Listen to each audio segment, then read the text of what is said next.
how to break the habit of being you and get a new self-image or update your self-image is what we're going to be talking about today. And what's so powerful about it is that you can actually create, recreate, reinvent your past so that it influences and affects you and drives you towards the future you want. Isn't that right, Rita? Yes, it is very right. Guys, guess who's here? Tammy Magnuson, upper level practitioner from Utaptic's Mastery of T. She is the brain trainer of imagination and creativity. And I think one of the things that Tammy always brings forward is changing your image of yourself as you were as a child. Yep.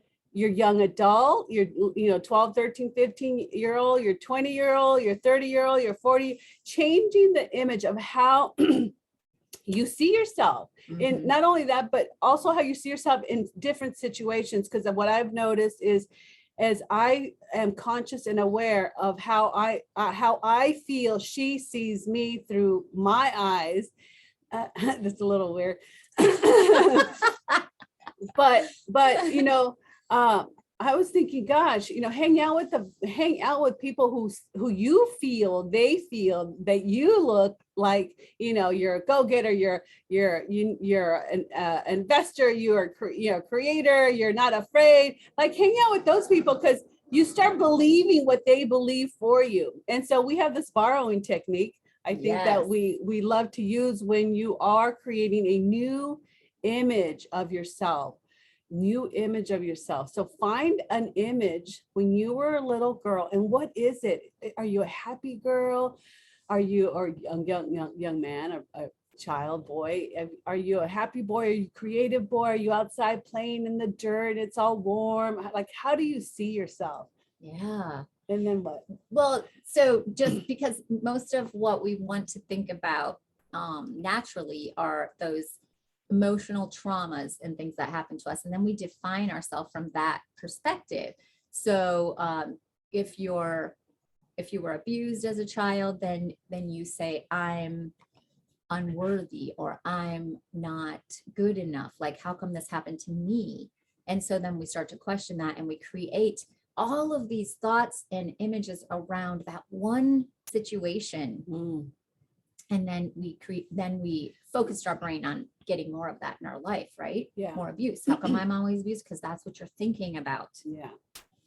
Yeah. And what comes to mind is that then we have this shame and guilt because something happened a long time ago, and we make it mean that that's who we are. And so we collapse those two worlds, allowing us to be stuck, to be ashamed, to be embarrassed, to have like a sense of humiliation, like, oh, I can't do that because, and then we go back to our old images and we bring those forward, and then we bring them into our future, and then we bring them into our relationships. We can't see it any other way, right? We get to the point where we can't see it any other way. And this was so cool because we worked with a woman in our anger management group, and the realization that this powerful recognition of the fact that she's always getting, the boss is always taking it out on her, started as a child.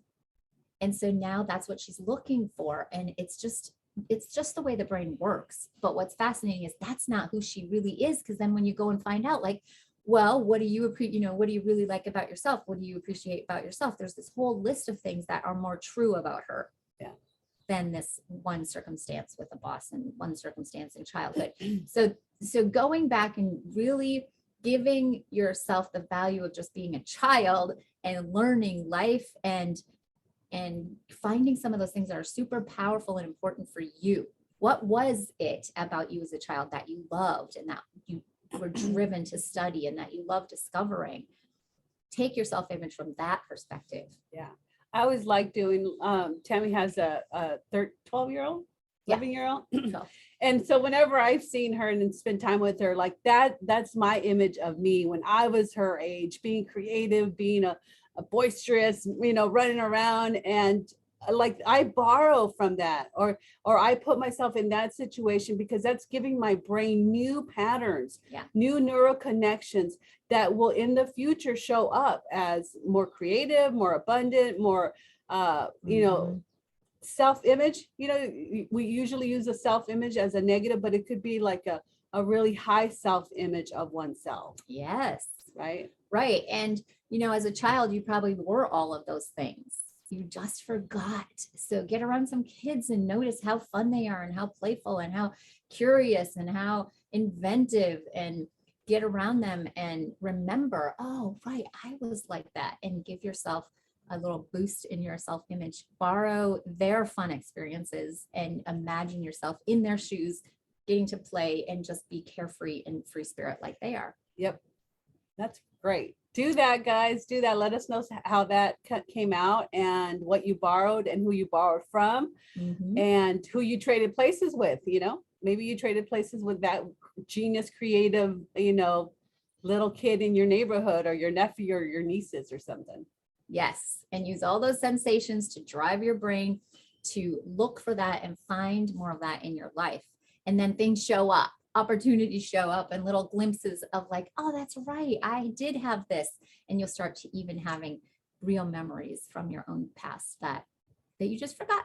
Yep, you forgot. Time to remember. That's right. Use the stop technique for everything else that is not working for you, that stress is causing in your life. Use that stop technique below. Like, share, and comment on who is your borrowing person. Who do you love to borrow a personality from? Yes. Also, just want a quick reminder, we'll put a link to the anger management training class that we're having at the end of the month. So this is February, it'll be February 28th. So if you know anybody who's dealing with anger, or you're dealing with someone else's anger, or anything that you're being affected by anger, come and learn how to brain train and how to rewire that and create some inner peace. Yes.